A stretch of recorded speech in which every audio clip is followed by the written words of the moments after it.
know somebody who lives out of state and wants to do their own, they can fill in the information and download it and make one for their centers. And then I was in Irma Freeman the other day Yes. getting the Cosmo pieces, and I saw they had these as takeaways. So I thought Excellent. we should We all need we that. should all be doing with this.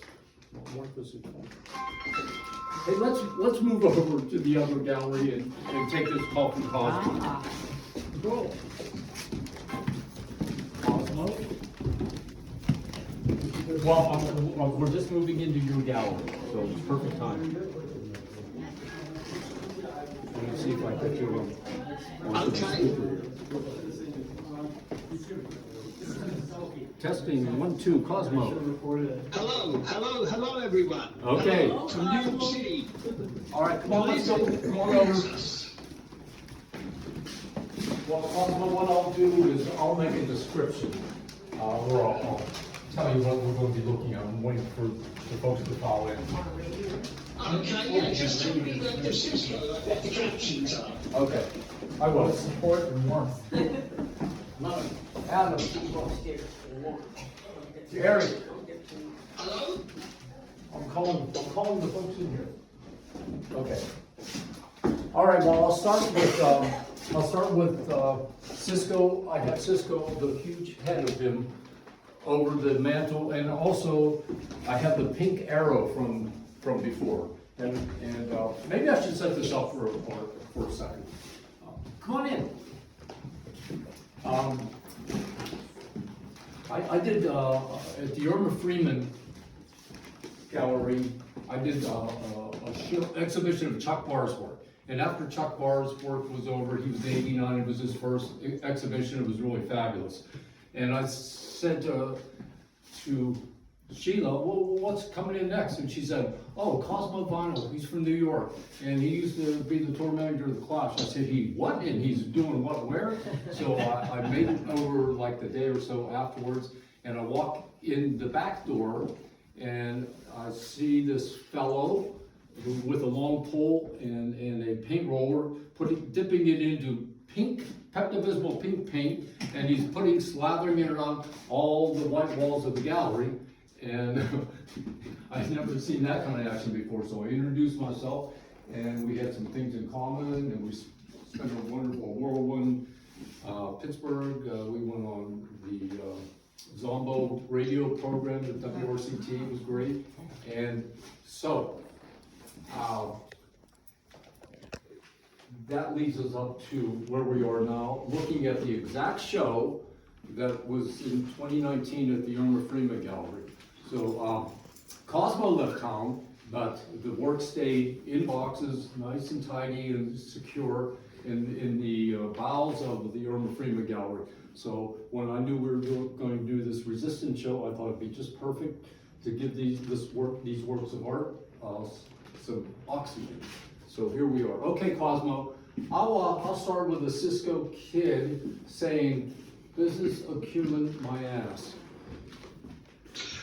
Business acumen, my ass. Well, let me just maybe give a little quick background. The whole thing was inspired by Donald Trump was running for president, and I did not think that he was going to be president. I really didn't think that, got to be honest here, and let alone twice. And but he went on record stating that Mexicans were rapists and such. I can't remember the exact comments now. And then he went on Saturday Night Live. And I felt at the time that had he said that about African Americans, or possibly some other people, I don't know, certainly Jewish people or African Americans, maybe some others, that he wouldn't have gone on.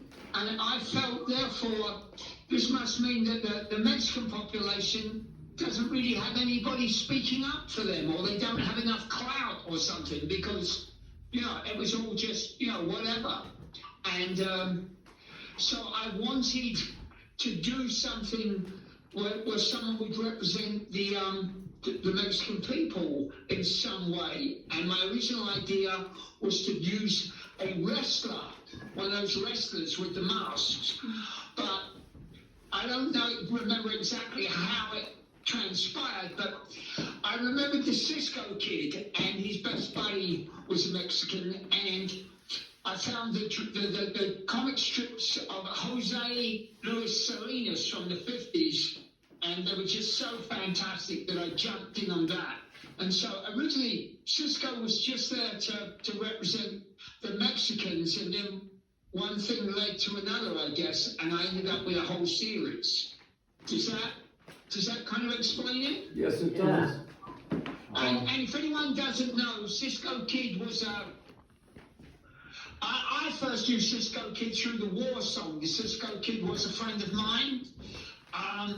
But I was aware when touring America, there would sometimes be TV reruns in your hotel room. You would flick in the channels and I'd see the Cisco Kid. And I knew there were movies. And I did a little research, and in fact, he is the invention of O. Henry, the writer O. Henry. And he first appeared in 1907. And he was the Robin Hood of the West, as they called him. And I just thought the drawings were fabulous, and he was just the guy for me.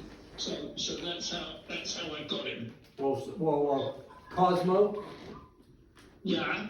you live in New York City, and I'm not sure when Meg and I visited with you and Jennifer, did we go to Pete's Tavern and sit in the booth where O. Henry wrote the Glass Menagerie?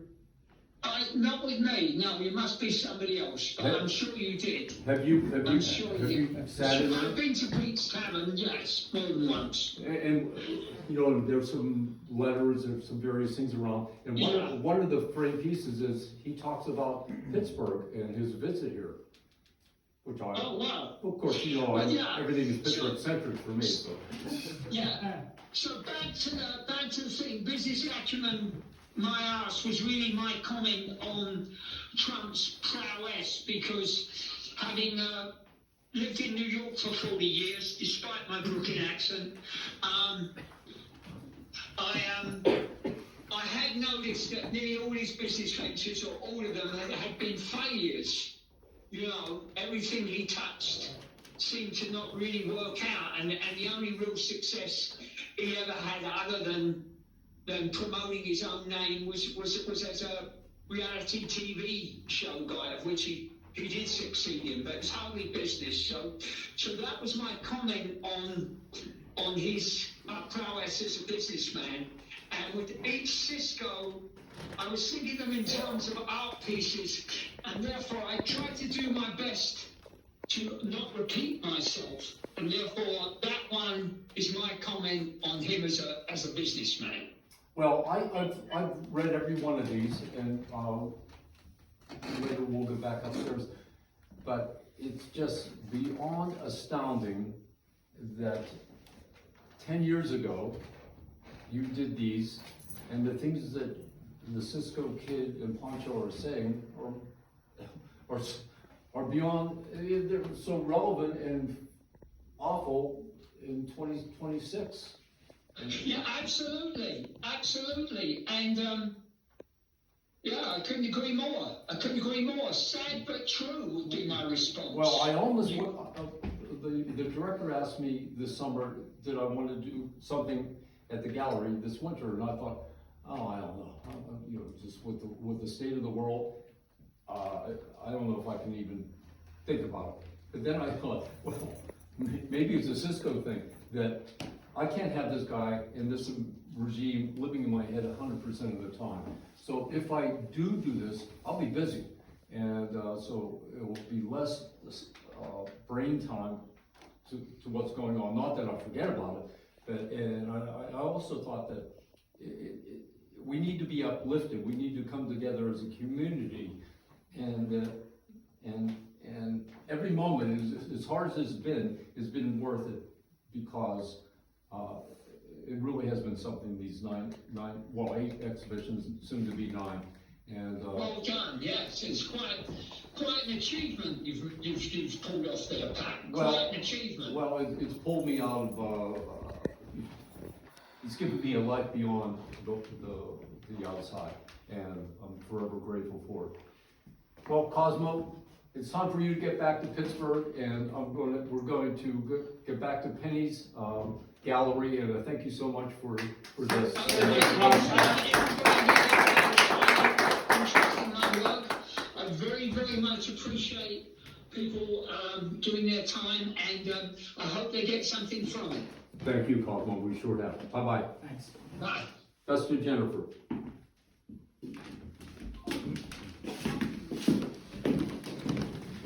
Let's go. Excellent. Let's go upstairs.